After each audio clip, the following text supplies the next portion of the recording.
Max was given there last time, wasn't it? Okay. We're back. Okay, we're back. I wonder why we can't get this on, like, you know, when you have more. Oh, I see. That's what I was looking for. This is the view. So John, in order to buy and sell stocks and bonds, you have to do it through a brokerage firm, yes? Well, or a bank. Okay. I mean, the majority of our counterparties are banks. Blue Bay, the majority of the counterparties were banks, which is where Mary works at a bank. So I was her client, and so you know, when I think about when the business first started, when I first started, you know, we did all our in-house pricing. We did everything in-house, and slowly but surely, more and more things have been outsourced, largely because our investors want independence. They want to know that when they give you their money to you, that the pricing is being done by an independent pricing. And likewise, the trading now is becoming under pressure to demonstrate some independence. And so from my point of view, having an outsourced desk, which is independent, can demonstrate best execution and demonstrate regulatory oversight outside of the firm, gives the independence that the end investor of that firm wants. So that was the idea. But it's a reasonably new idea, which has been difficult with COVID to get people to focus on. Sorry, guys, if we're talking finance here. I'm sure some of you it's a little bit boring, yeah, boring, or not within your language remits. But nevertheless, it's I know that I guess that Anna would be interested to hear. Okay, Alejandra, you want to say something? Yes, first, thank you. I suppose you are speaking slower than in the normal way, or this is the normal use to speak? I think that it was interesting because David, when he left his message for us, he had some friends from London, and he found it quite hard to understand their accent. I think my accent, and in fact Mary's accent, it can be described as the Queen's English. We actually don't really have an accent. When I speak, you can't attribute where I come from. It's very clear. And in fact, when I speak Spanish, everyone says, oh, you have a Colombian accent. And they say that Colombian accents is one of the easiest to understand in Spanish because your diction is very clear. You don't have an accent andaluz where you lose the jardín and they lose part of the word, or Argentinian where it's, you know, they change the word. Colombian is actually quite precise. I think my English is quite precise, and so is Mary's. We don't really have an accent. I used to watch a comedy show on TV that was in Scotland, and I would have the subtitles on the show. Okay. I couldn't understand sometimes what they were saying, and that they're speaking English. Yeah. So I think we're probably speaking a bit slower and trying to be a bit. The diction is. I'm trying to be a bit more precise. But no, I think this is my normal accent and Mary's normal accent. Okay, so thank you. Sorry, Mary, sometimes I can't hear you so good. Oh, sorry. Across London, though, there are, you know, even for English people in London, the accents differ widely and the speed is very different. I think I probably speak at a moderate pace, but we have friends who speak so fast that, you know, we understand because they shorten words and we understand the shortened word, but there are people who speak, across the UK that we don't understand. So I mean, the UK has so many accents. So many. I actually love accents. I love accents and I enjoy accents. But I do understand that for you as language students trying to understand English, listening to someone from Scotland or from Manchester or from Birmingham, you know, it's quite a challenge. It is a challenge.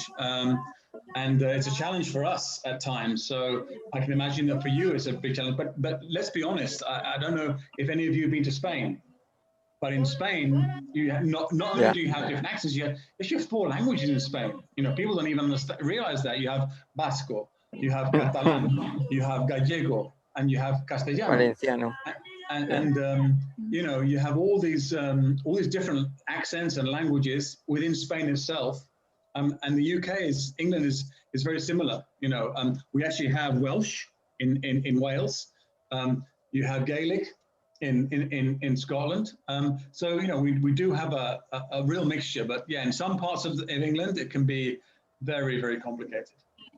I've heard the Irish accent, and it's really difficult to understand. Yeah. Yes.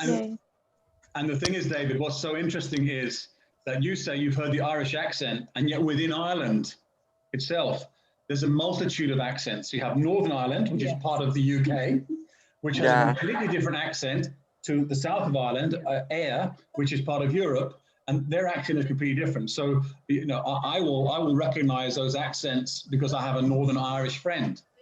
But you know, once they get the big problem also is if you're the only one in the group that's not Northern Irish and they start speaking together, you have no chance. Well, thank you about that. And also I want to ask about these environmental things, because I am environmental engineer, so I have to put you in my area. Yeah, sure. So no, really, I want to know if you guys are or have been managed this green bonus or bonus, sorry, and how do you manage, and if it is a really interesting thing or isn't? That's my question. It is interesting. So because I work, my specialty is emerging market bonds, the green bond world is very new to emerging markets. Only a small number of countries outside of Europe and the US have issued green bonds. And actually, I think just 2 governments in emerging markets. One of them is Egypt and the other one is Indonesia, who have issued green bonds.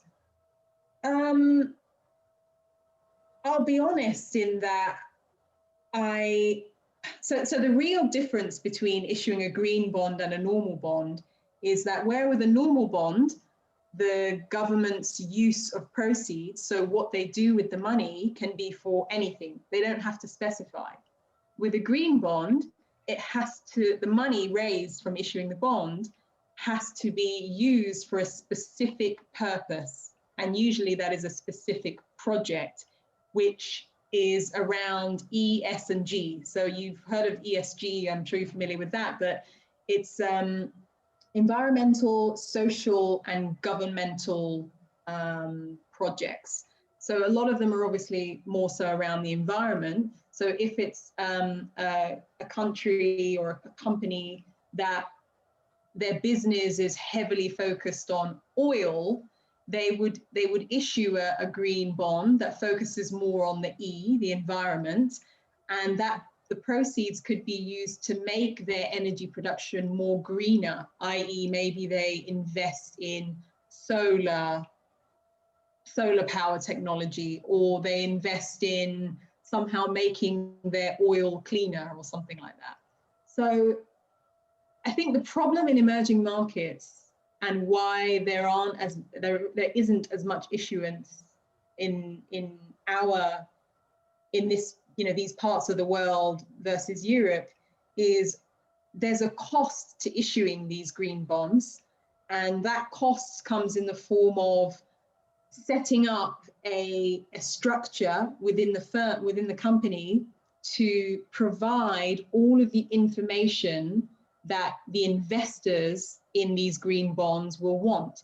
They will want to see how you're using the money.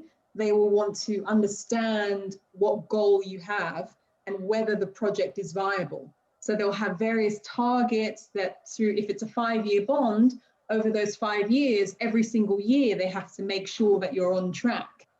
And there's a cost associated with doing this, which generally the companies and countries in the developing world, it's an additional cost that they can't yet bear. And the main reason why they don't want to bear this cost is actually because there is no difference at the moment in terms of interest rates that they pay to borrow between issuing a normal bond and a green bond. So if you tell me that whether I issue green or normal, I'm going to have to pay the same rate of interest. So the debt is going to cost me the same.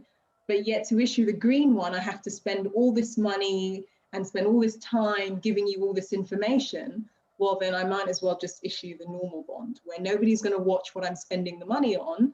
And I don't have to hire a team that's going to be monitoring all of this, you know, all of the information, and that having to prepare reports for me to send to investors to show them what I'm doing and how I'm becoming more green or more environmentally friendly. However, Alejandra, from your point of view, what I can tell you is that within the investment community, it's extremely important. It is increasingly. And the biggest growth area in financial markets is in ESG.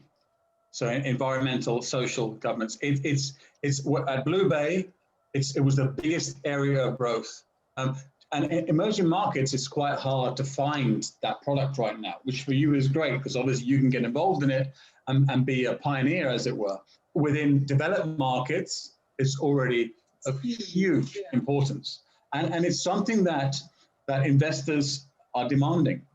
And at the end of the day, as an asset manager, your job is to give your investors what they want. And if the investors say, I'm going to take money away from you, or I'm not going to give you more money unless you demonstrate that you're starting to take this very seriously, money talks. And at the end of the day, people are being forced. ESG and compliance are the two biggest areas of growth. And so from David's point of view, if you were looking to get involved in finance right now, I would be looking at the regulatory environment, because that's huge growth. And every fund now is under such scrutiny that the regulatory environment, it's not the glamour part of the business, but it's very, very important. And the green part of the business is also hugely important. And having a specialization in one of those two areas, there's a lot of doors opening in those areas. And for you, Alejandra, you're actually in a very good spot right now. Okay. Thank you. It's a great way to understand this. Thank you. No problem. I think we need another forum. I have a lot of Yes, because it's a interesting topic. For me, it's so interesting. I am an accounting, but but for me is I need to understand too, because when I audit, we need to review different investments. But sometimes I don't have enough knowledge about the difference between and different forms and other documents we need to understand first to audit. And also the structures, there's so many different structures in bonds now. It's quite a complicated world. Yeah, thank you very much for your explanation. For me, it's very interesting. I have only one question for Mari and John. Yes. For me, I always say, Ernesto, for me it's so difficult to speak English because I try a lot of time to speak well, but maybe my problem don't lie. But I heard you maybe one advice for maybe for me, because I heard other people speak more fluent. It's okay, but maybe I need to try again, or I don't know, because sometimes my mind closed and don't understand nothing. Another time maybe I understand of one part of the context, and it's good for me. But I don't know what is a what is a good advice for me, because sometimes I am so worried because don't understand. Okay, well, I think there's two bits of advice I can give you. One is that I think already listening to you, in my opinion, you're thinking in English when you speak. Once you're able to think in a language, I think you're already on the right road. If you're having to translate, so for example, you're saying, quiero un vaso de vino, and you're saying quiero, I want a glass of wine, then when the sentence structures that we have, the difference in sentence structures between English and Spanish, you end up constructing your sentence in the wrong way. But I think your English is already your thinking in the language, which means you already have a great head start. My second advice would be that Mary's Spanish is okay, but when she's had 3 gin and tonics, it's perfect.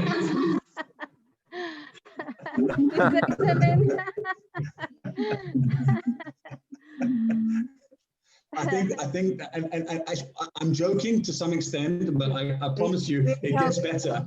And I think one of the reasons is you lose your inhibitions or your shame, la vergüenza.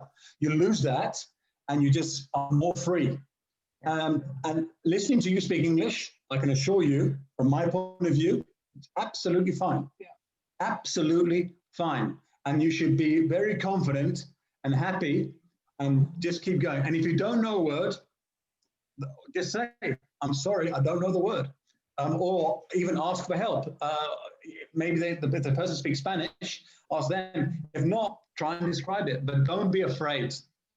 No tengas miedo. Don't be afraid, because... Yes, thank you. Let's be honest. If I was speaking to you in Spanish and I got confused or I couldn't find a word, would you think bad? No. So why should we think bad that you're trying to speak English? If anything, most people will be appreciative that you're trying. Okay. There are so many people who actually don't even speak English, and they live and work in the UK.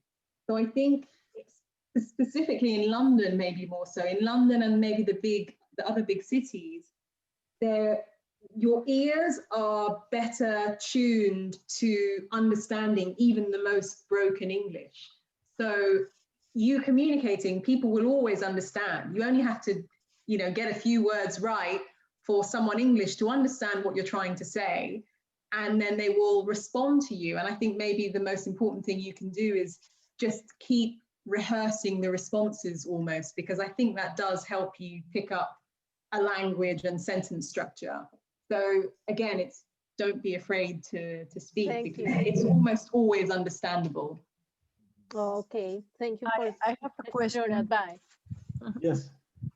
I have a question. I can go without asking you this. What do you think about Brexit, and how is the relationship between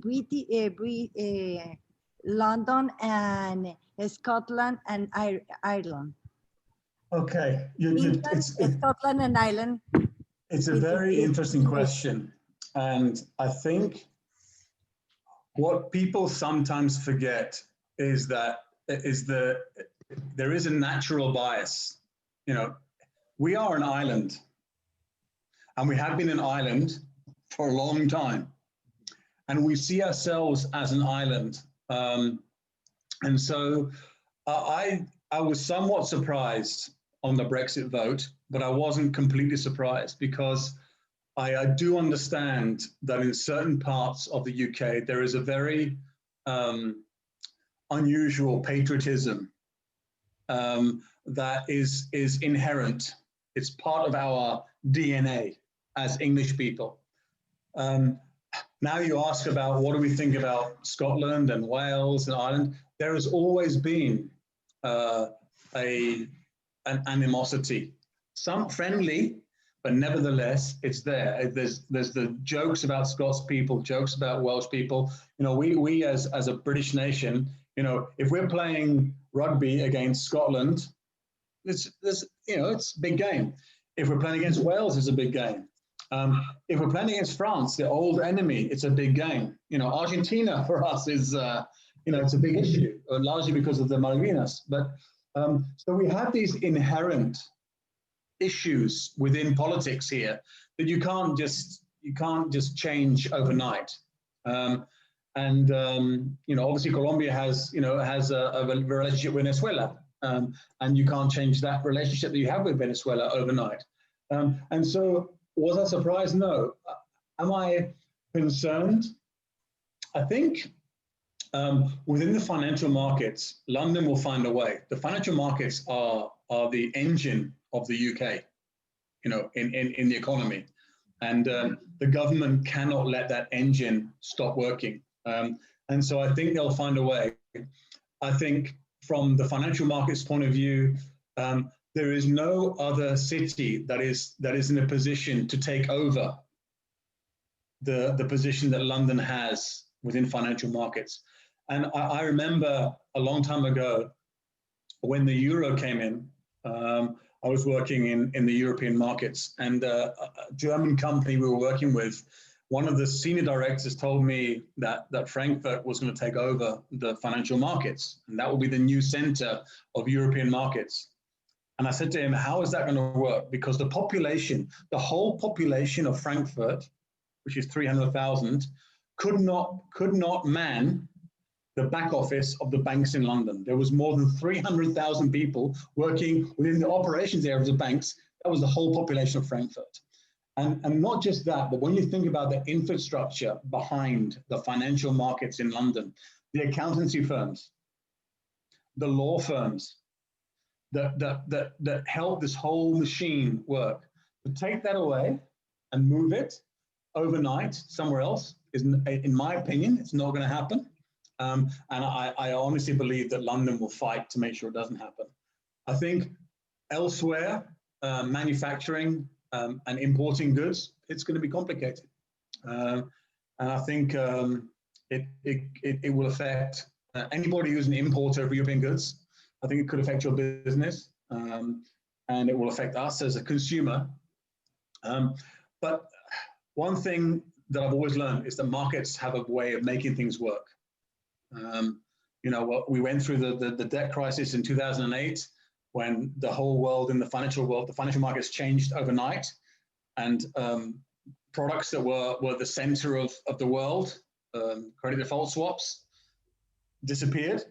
And everybody said it's the end of the world, we can't hedge anymore, we can't do things, and the market always finds a way. So I'm quietly confident that my industry will be okay. I have some concern around those industries that are reliant upon importing from Europe to survive, because their costs will go up.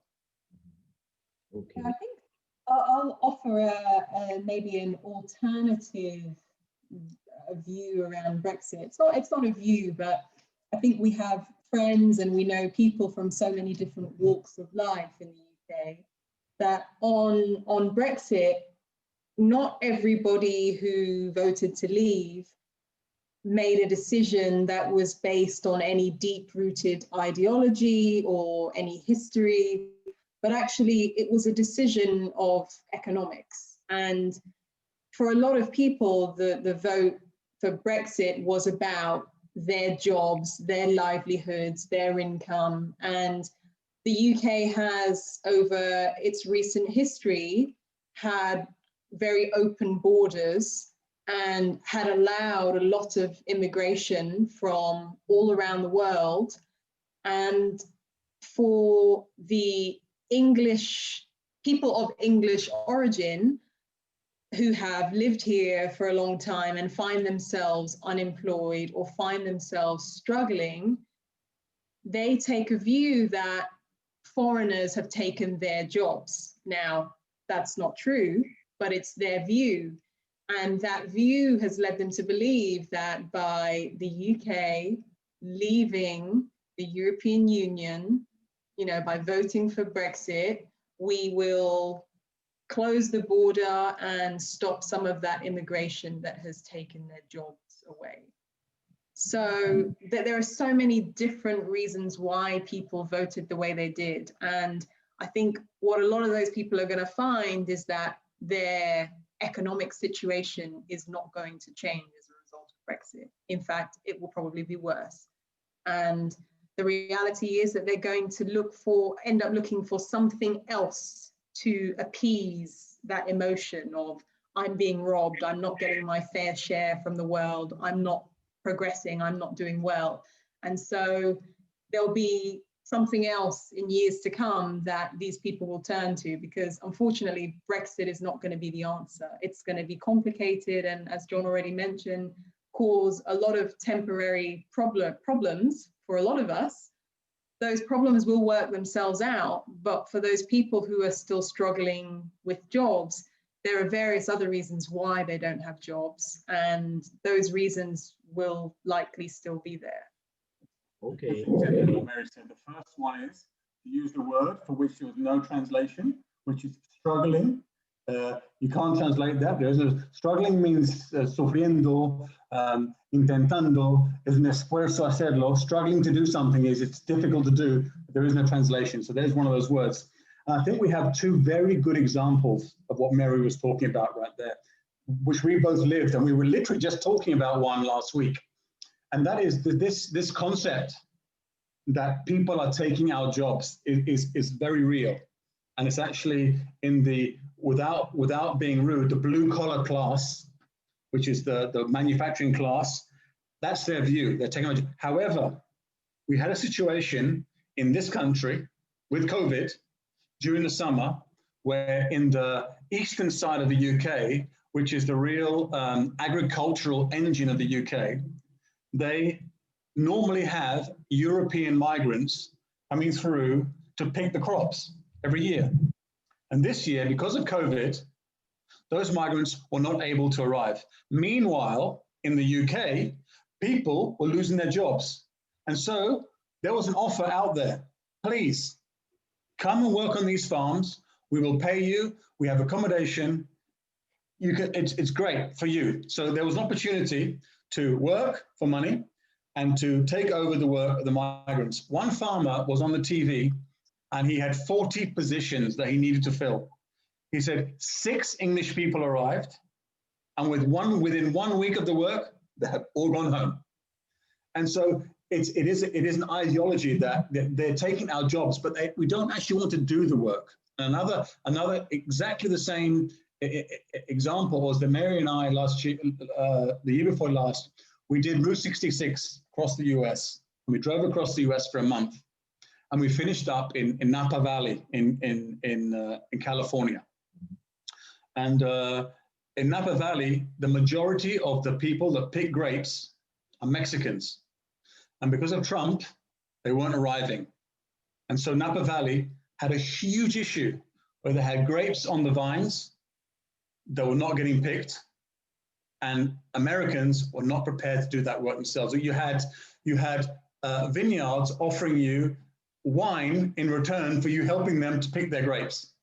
And so I think it is an ideology, but in reality, it is exactly that, just an ideology. And it was a shame. To me, it was a shame. I actually did quite a bit of research on Brexit and about immigration. And there was a few studies done. And in those studies, what transpired was that, yes, migrants do come in. Yes, they do work that English people don't want to do. But in return, locally, they pay taxes, they add to the economy, and the economy is better off for them being there than not. And I can tell you right now that if you go to, well, most of them are closed, but before, if you went to a sandwich bar, you went to a restaurant in London, the majority of the people you speak to were Latinos, not English. Okay, let's give Carlota. Do you want to ask something, Carlota? Hi, everyone. Hello.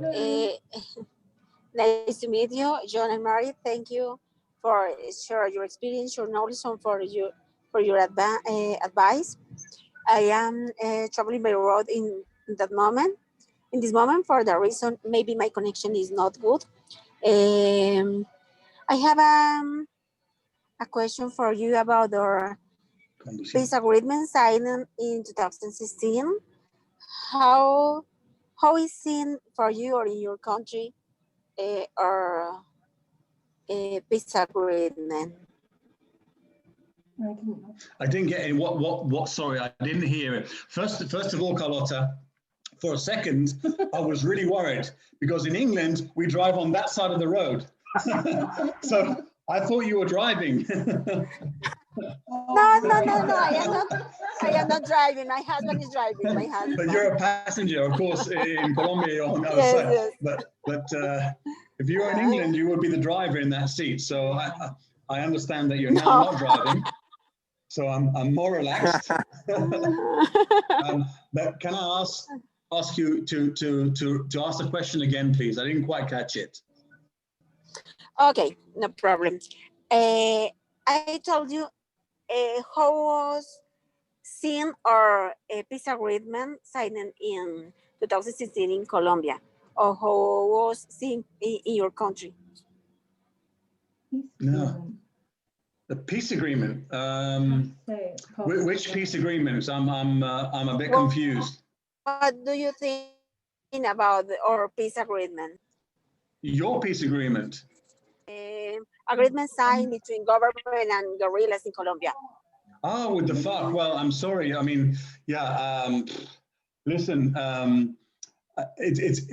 was talking to Ernesto yesterday on Zoom, and we actually Ernesto was helping me with something that which may be a different forum. We can talk about this story that I have about a guy that I was part of my life in Colombia at school. He's a young guy who now claims to be Pablo Escobar's illegitimate son. And Ernesto has been helping me with information around that. And part of that information required Ernesto to go to Chapinero and to investigate in the Notaría 3 and also to the Iglesia Lourdes. And this was about, I think, a month ago. Ernesto made, I think, 3 or 4 attempts to leave home, to go across Bogota to find information. And one time there was a national strike. The other time there was riots and people being killed. Another time there was other problems. And what was interesting is that my father, who's also involved, was saying, how's Ernesto doing? Did he go to Lourdes? I'm like, no, there's national strike. Oh, okay. Then he said, did he go? I said, no, there's been riots and murders. And we hear nothing of this in the UK. So my father was completely ignorant about what was going on in Bogota until he looked at the news, international news, and saw what was going on. And so unfortunately, we're reasonably in the dark about Colombian politics and what's going on. I mean, I have little understanding of the FARC, and obviously, I understand what it was and what they were doing, but the actual details of the peace agreement, it's not something that has played a big part in our lives. And if you to try and explain, it's not that we don't follow Colombia, but within the world of emerging markets, we have such a huge amount of countries that for us, trying to follow in any detail is impossible because you have all the way from Asia, East Europe to the whole of Latin America. So we have specialists within our firm that follow Colombia and follow Argentina, for example, and they would have a better view than us. So I'm sorry, but it's not something we can give you an educated opinion on. Carlota? Well, she lost the signal. Okay. Maybe she had to change gear. We have 5 more minutes, to end. Before ending, I want to thank my friend John and his wife, Mary. This was really interesting for my students and for myself. Okay, so thank you very much. Maybe we can have another opportunity because today was like a very short, I think, no? So maybe we can settle in a few weeks another forum about something else, if you guys don't mind, okay? We don't mind. Sure. Don't mind. It was very nice of you. Many thanks, Okay, so now all of my students are going to say the last words. We have 5 more minutes. Okay? Okay. So why don't you start, Anna, please? Okay. Next time I go to London, I would like to visit you and to get Excellent. to I think London is a beautiful city, and I think it's the most expensive city in the world for me. It's pretty close. Pretty close. Lazy. I think San Francisco is up there. No, I think London is the worst. But I think it's a beautiful place, and thank you for this forum. It has been very interesting for all of us. Hey, no worries. Time. Okay, David, your turn. Thank you. John and Mary, really, I'm grateful to to be here with you and to listen all your advices, and everything that you have said has been really helpful for everyone, I would say. And yeah, thank you, and definitely someday would be good to meet you again. Definitely. Claudia, your turn. Mary and John, thank you for your time. For us, it's excellent to hear and other people, for origin people to speak English. For me, it's so good. It's difficult, but I would like to listen in other people. I would like to visit again London. My first time in London, I lost. It's a big city. What do you say? Metro. I take the metro, Subway. but I lost at The subway, tube. and I lost in the subway. But it's Oh, no. okay. I worked a long time, but finally I know the hotel, and I would like to visit again in London. And The good news is your phone works on the tube now, so you can actually look at your phone on the tube. So maybe it'll be a bit easier. Okay, thank you. Okay, Giuliana.